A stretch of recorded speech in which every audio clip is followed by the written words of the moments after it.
Ya ikhwan, I want to mention some symptoms of being afflicted by sihr. Some symptoms of being afflicted by sihr. But again, we put the same disclaimer on. You may have one of these symptoms, or you may come across one of these symptoms.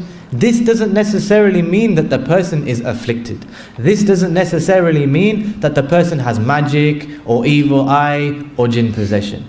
I'll give you an example. There's a brother sat right here with us today, and he said, Akhi, when I read from the Mus'haf, I get a headache. When I do ruqya and I read from the Mus'haf, my head begins to hurt. This is a brother relating to me, and he's here, and he'll correct me if I get it wrong. And he said, when I read from the Mus'haf, I get a headache. But subhanallah, when I'm reading just, from memory, I'm fine. The brother had bad eyesight. He had one of his eyes, he needed to get his eyes checked. And so when he read from the Mus'haf, it would give him a headache. Now if I sit here and say, when we hear the Quran, we begin to get headaches, you might feel very sick, subhanallah. You feel dizzy. Somebody might think this. And does this mean that you've got magic? No. So we need to understand that there may be one or multiple of these symptoms and there is no magic. Or there may be other symptoms that you brothers and sisters may come across, and maybe you know more than we do, and subhanallah, it's a sign of sihr. So there are those signs which are common, but then there are those signs which will be specific for each case. So one of the signs is a sudden love or hatred or a sudden change in character. So the husband, he looks at his wife and he can't stand to be in her company.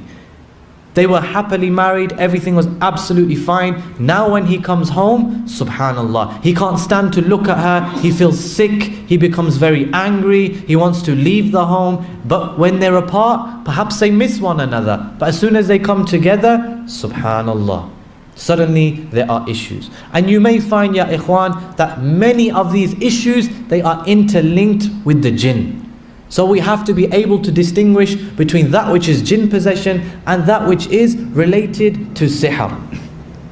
There may be an incurable sickness which seems to have no cause. Again, you will remember that I mentioned this as one of the signs of jinn possession. Maybe the jinn is afflicting that individual, giving him health problems. And I've mentioned this before, but I'll mention it again. There was a sister who came to me and the doctors gave her just a few weeks to live. Just a few weeks to live. Because they said your heart, you have a heart condition and you're not going to survive. You're not going to survive, you have a few weeks to live.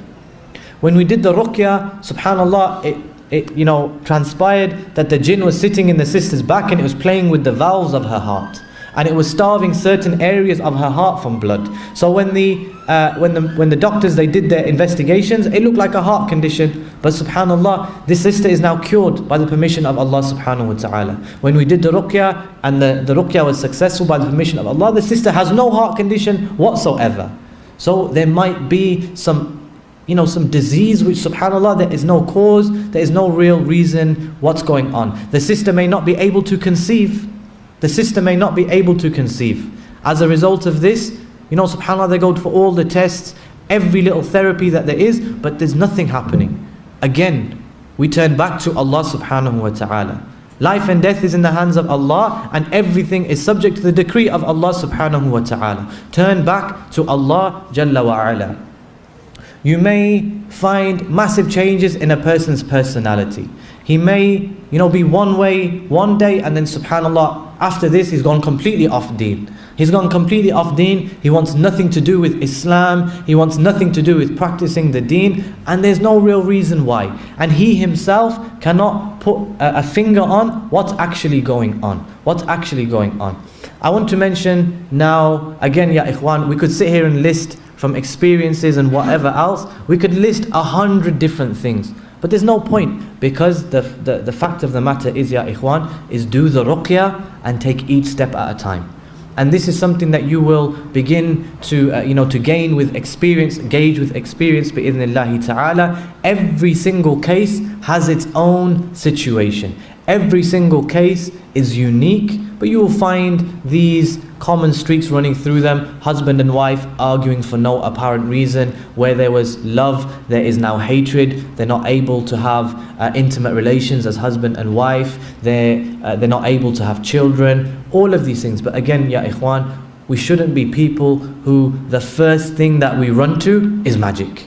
Whenever there's a problem in our life, we run to magic. Whenever there's a problem in our life, we say jinn possession. We cannot do this. We cannot do this, okay?